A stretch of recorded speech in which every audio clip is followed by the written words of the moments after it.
Psychologically एक जो point बना हुआ है ब्रेक होगा तो मार्केट में बहुत अच्छा क्रैश आ Probably if it goes down, you lose everything. Up to I'm also not promoting future to my audience. Not haram in Islam because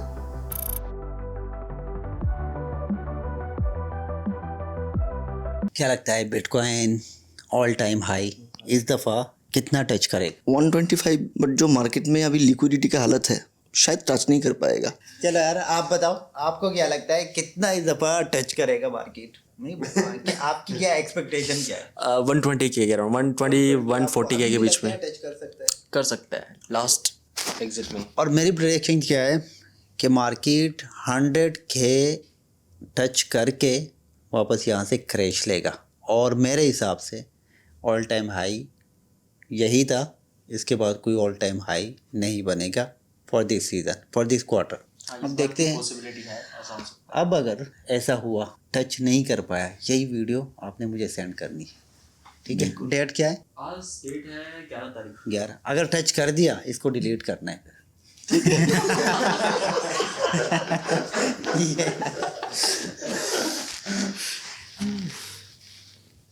अब बोल रहे हो फिर थोड़ा ऊपर जाएगा 1 लाख तक, फिर क्रैश करेगा। क्रैश देखिए, करने अभी को जो कहाँ तक आ सकता है? देखो अभी जो जोन बना हुआ है ना 1,90,000 10,000 का जो है ना, इसी के बीच ये ट्रेड करेगा। अब अगर एक विक बनती है ऊपर के लिए, ठीक है, वो जस्ट विक होगी। जैसे कोई भी न्यूज़ आती है, कोई CPI डेटा है या कोई भी न्यूज़ हो पॉजिटिव, एकदम से ये विक बना लेगा लेकिन वापस इसी जोन में आएगा। जब तक ये 90 को होल्ड कर रहा है तो अभी मार्केट, अभी जो आपको पोर्टफोलियो 40% डाउन 50% डाउन नज़र आ रहा है, ये आपको 80% जैसे ही ये 90 को ब्रेक करेगा ये और ब्लीड हो जाएगा। मार्केट पूरा ब्लीड होगा और किसी को टाइम भी नहीं मिलेगा कि यार वो मार्केट से टाइम पे एग्जिट ले। तो मुझे ये लग रहा है कि जैसे ही 90,000 को ब्रेक करे, लाइक 89,000 समथिंग मार्केट आए, उसी टाइम मार्केट से निकलना चाहिए। वो एक सिग्नल होगा 89, वो सिग्नल होगा क्योंकि काफ़ी टाइम से मैं देख रहा हूँ कि 90 का जो लेवल है इसी को बिटकॉइन बार बार टच कर रहा है, टेस्ट कर रहा है। तो इट मीन्स कि वो वीक कर रहा है, धीरे धीरे वीक कर रहा है। और जैसे ही ये साइकोलॉजिकली एक जो पॉइंट बना हुआ है ब्रेक होगा तो मार्केट में बहुत अच्छा क्रैश आ सकता है। मैं इसमें $73,000 तक देखता हूँ फिर। अच्छा, आप टॉप था लास्ट ईयर 73 को आप देख रहे हो, मेरे जहन में 56,000 जो है ना वो लेवल नज़र आ रहा है कि इसको दोबारा टच कर सकता है। अब जो लोग देख रहे होंगे, जो नए लोग होंगे या मे भी पुराने भी ट्रेडर्स होंगे, उनको ये लगता होगा कि यार ये हो ही नहीं सकता। हमने बिटकॉइन को उस टाइम पे भी देखा था 65,000, फिर हमने 16 पे भी देखा था, लेकिन मतलब ट्रेडर्स को बिलीव ही नहीं होता कि यार इतना टच कर पाएगा। कर लेता है, मार्केट है ये क्रिप्टो की, इसमें कुछ भी हो सकता है। तो बस 90 के ऊपर जब तक मार्केट है आप बाइंग करते रहो, एवरेज करो। हाँ कर सकते हो। जैसे ही 90,000 को ब्रेक करेगा, ब्रेक डाउन होगा, तो मेरे हिसाब से मार्केट से निकल जाओ। आपको नीचे से एक और अच्छी एंट्री मिल सकती है, फ्रेश एंट्री मिलेगा। फ्रेश एंट्री आपको नीचे से, अगर आप 60,000 बिटकॉइन होगा वहाँ पे आप एंट्री लोगे तो वो ज़्यादा बेहतर है। लाइक अगर आप वेट करेंगे 89 का कि 89 पे है वापस 1 लाख तक जाएगा, तो आप क्रैश का वेट करो और क्रैश आते रहेंगे इस मार्केट में। बिल्कुल। और क्रैश के बाद मार्केट को रिकवर भी देना है। देखिए रिकवरी मार्केट में होती है ऑलमोस्ट साल में आपको तकरीबन 2 से 3 सीज़न मिल जाते हैं मार्केट में रिकवरी के लिए, बट उसके लिए आपको वेट करना पड़ेगा। जितना आप में पेशेंस होगा तो आप रिकवर कर सकते हो। आप देखेंगे 3-4 महीने मार्केट अगर बियरिश होगी हर बुल रन के बाद, तो 1 महीना ऐसा भी आता है कि 1 महीने में मार्केट पम्प कर जाती है। उसके बाद फिर से मार्केट एक डाउन साइकिल चलेगा और डाउन साइकिल ज़्यादा चलता है as compared to bull run. मतलब बुल रन में ऐसा होगा कि 1 महीना 2-3 के लिए होगा, एक बुल रन जो हाल्विंग के बाद होता है, लेकिन जो बियरिश सीज़न आएगा वो ज़्यादा दिन सस्टेन करेगा और किंग वही होगा इस मार्केट में जिसके पास कैश है जिसके पास USDT है, USDC है, स्टेबल करेंसी है, वही इस मार्केट में कुछ बना पाएगा। अभी मार्केट से निकलना ही बेहतर है। ब्रो इतना बेरिश मत करो कि लिक्विडिटी चला जाए। नहीं देखो, डायनेमिक चेंज है और लोग अगर ये सोच रहे हैं बुल रन आएगा बुल रन भाई, इसके बाद और मार्केट नीचे जाएगी, एक और एंट्री आपको मिलेगी, वहाँ पे एंट्री करो। अभी अगर आप 40% डाउन है, निकल जाओ, नीचे से एंट्री करो, मतलब आपको 20% मार्केट तो और ऑल्ट कॉइन से नीचे जाना ही जाना है, वहाँ से एंट्री करो और जैसे ही बुल रन आपको मिलेगा। अब जो कैंडल्स बन रही है ना, ये कैंडल्स बता रही है कि यार लोअर लोज बन रहा है, तो लोअर लोज के बाद एक अचानक बड़ी कैंडल नीचे की तरफ बनते हुए मुझे नज़र आ रही है। बाकी ये वीडियो आपने मुझे बताया सेव करके रखना है, अपलोड करना है, नहीं तो डिलीट करना है। देखिए इसको आप देख तो सकते हो एडिटिंग करो, इस पे काम करो, इस वीडियो पे उस टाइम तक जब तक इसका रिजल्ट जो है ना, रिजल्ट आपको मिलेगा। And if we miss guide it means we are doing something which is illegal with our audience not or gambling. Yes, trembling, and that will return to us in shape of any other. So mainly I always promote spot trading only, if you're not future trading. Future trading, yeah, I don't. trading के लिए future भी हराम है इस्लाम में, not haram in Islam, because some people say it is haram, so how can they justify it is haram? Haram is the thing where when you are doing gambling, so that is haram. yeah, When you are taking or are you giving interest, so that is haram. Where is interest and future trading?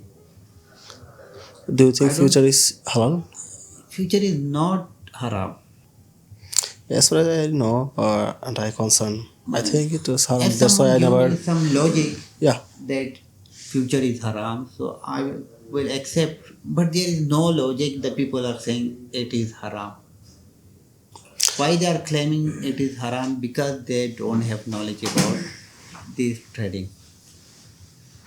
Okay, some people, they may be thinking that if someone trading without any technical, without any information, and that guy keep trading like blindly, yeah, so that is in category of gambling, yeah. not in haram, because you are putting your money without any logic, so that is like a sort of Gambling. But it is not haram if you have a knowledge, you have a prediction, you think the market can go in this direction. इसको मैं थोड़ा explain करूं। Although I don't promote futures, I only promote spot trading. It is up to. I am also not promoting future to my audience because it is risky. Yeah, I have very high risk. I They can only lost their support fund. the audience who are already doing future. I am supporting them how to do trades. If you are already you are doing loss, so how can you save yourself? How can you convert your losses to profit? So I just give them the knowledge, information about that future trading strategies.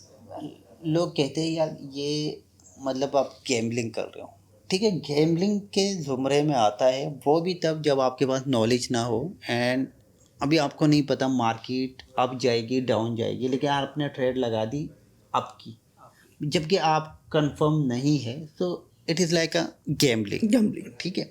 Gambling में तो आता है जो करता है, अब जिसके पास knowledge है उसको पता है कि ये न्यूज़ है, यहाँ पे ब्रेकआउट है, ये कैंडल बनी है, यहाँ पे ये हो सकता है, उसने लॉन्ग कर दिया। ये नहीं आता गैम्बलिंग में, बिकॉज आपके पास नॉलेज है, आपको पता है इससे मुझे प्रॉफिट होगा। अब उसमें अगर लॉस हो जाता है, नुकसान हो जाता है, तो नुकसान तो हमको फिज़िकल बिजनेस में भी होता है, ठीक है, तो वो एक अलग हमारे पास टॉपिक है। सेकंड, जो इस्लाम में हराम माना जाता है फ्यूचर ट्रेडिंग को, ये समझ के कि यहाँ पे कोई इंटरेस्ट ले रहा है या दे रहा है, सूद जिसको हम कहते हैं, तो सूद इज़ कम्प्लीटली हराम इन इस्लाम। तो इसमें अभी इंटरेस्ट कौन ले रहा है? अगर मैं फ्यूचर ट्रेड कर रहा हूँ तो मुझसे कोई इंटरेस्ट तो ले नहीं रहा, ले रहा है कोई? ओके, ना मैं दे रहा हूँ ना कोई मुझसे ले रहा है फ्यूचर में। अच्छा, जो फीस कट रही है, फीस अगर उसको इंटरेस्ट लोग मानते हैं तो फिर तो स्पॉट में भी फीस कटती है। तो वो तो फीस है, सर्विसेज फीस है। लाइक कोई आप बैंक में जाते हो, वो आपसे फीस लेते हैं, कोई अमाउंट लेते हैं कि अच्छा हम आपके पैसे ट्रांसफ़र कर रहे हैं, उसके इतना टैक्स कटेगा। तो ये बाकी हराम का कॉन्सेप्ट कहाँ से आया है ये अभी तक मुझे भी नहीं पता चला। लोग कहते हैं स्पॉट हलाल है, अगर हराम है फिर तो दोनों हराम होने चाहिए, अगर हलाल है तो मेरे पॉइंट ऑफ व्यू से दोनों हलाल होने चाहिए। तो इसमें मैं भी कंफ्यूज हूँ, अगर कोई मुझे भी गाइड कर दे किस एंगल से वो इसको सोच रहा है कि ये हराम है। बिल्कुल। तो आपके जो बंगाल में ऑडियंस है वो भी मुस्लिम है, बहुत सारे हैं। बहुत मुस्लिम है, एंड वो अंडरस्टैंड करते हैं हिंदी उर्दू को, बिल्कुल। ठीक है। तो ये क्लिप बना के वहाँ पे सिर्फ पूरी वीडियो को नहीं, जो हराम हलाल का हराम, कॉन्सेप्ट है ये आप उनके लिए दे सकते हो। अच्छा, उसके कमेंट्स के नीचे अगर कोई आपको लॉजिकली कुछ कहे, लाइक लर्निंग है, Forward. हमें भी पता चल जाएगा अगर ये है हराम, लॉजिक के साथ बताओ, हम भी वीडियो बना देंगे। हराम है मत करें। Most of the people searching future is हराम हलाल। Probably if it goes down, you lose everything. You won't have No, anything. not lose everything. If you have proper risk management, you have a stop loss. Stop loss, yeah. You have, like you put your 5% of your portfolio. Then there is nothing, and you know this is my portfolio. If I lose, I will lose my that This amount, amount of money. and if I win, I can win that amount. Yeah. So it depends on you. If you want to do gambling on that, so you can do. It depends on you. So this is debatable, but I am not satisfied with anyone if someone saying it is haram. So if someone give me a solid reason, so definitely I would stop. Yeah. So right now I don't have a reason to stop future trading for myself, but I'm not recommending it to my audience, to any audience, to do future trading without learning, without Knowledge. practicing. Yeah. So, High risk. but how? So can I see your YouTube channel? Yeah, why not? Okay. What's your YouTube channel? R.I. Robin. Robin. Yeah. Robin Hood.